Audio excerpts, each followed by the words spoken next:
తాకట్టులో ఉన్న బంగారాన్ని విడిపించి ఆ రోజు ఆన్లైన్ రేటుకే మేము కొంటాం. Sharma gold company. పవన్ కళ్యాణ్ గారు 17 సంవత్సరాల శ్రమ కామన్ మ్యాన్ ప్రొటెక్షన్ ఫోర్స్ పెట్టినప్పటి నుంచి ప్రజల కోసం పోరాటం చేస్తున్న పవన్ కళ్యాణ్ గారు ఎన్ని కష్టాలు పడ్డారు, ఎన్ని బాధలు పడ్డారు, ఎన్ని మాటలు పడ్డారు మీ అందరికీ తెలుసు. 2019లో ఓడిపోయినా సరే కుంగిపోకుండా మళ్ళీ తిరిగి రాజకీయ రణక్షేత్రంలో ఆయన ముందుకెళ్లారు. పిఠాపురంలో నిలబడినందుకు మీరందరూ కూడా ఎంతో ప్రేమతో ఆయన ఓటేసి గెలిపించారు. మీ అందరికీ హృదయపూర్వకమైన థ్యాంక్స్. మనస్ఫూర్తిగా మీ అందరికీ ప్రేమగా థ్యాంక్స్ చెప్తున్నాను.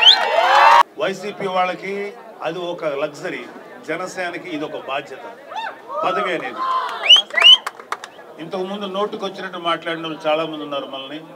ప్రజలందరూ మనల్ని గెలిపించింది వాళ్ళ శ్రేయస్సు కోసం, వాళ్ళ అభివృద్ధి కోసం, వాళ్ళ మంచి భవిష్యత్తు కోసం గెలిపించారు. కాబట్టి మీరందరూ ఆశించినట్టు మేమేదో మీడియాకి ఎక్కి వాళ్ళని వీళ్ళు తిడతాం అనుకోకండి, మాకు అలవాట్లేదు.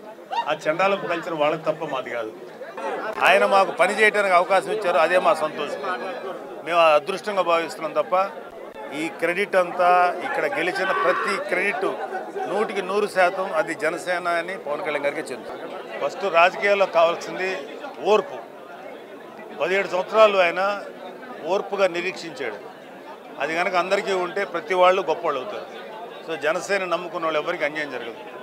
2014 నుంచి ఇంకా అంతకు ముందు నుంచి కూడా ఉన్న ప్రతి ఒక్కళ్ళు ఇప్పుడు దాకా ఉన్న వాళ్ళకి ఖచ్చితంగా మంచి న్యాయం జరుగుతుంది. కాకపోతే ఓర్పుగా ఉండాలి. సుమన్ టీవీలో మీ పర్సనల్ అండ్ బిజినెస్ ప్రమోషన్స్ కోసం కింది నెంబర్కి కాంటాక్ట్ చేయండి.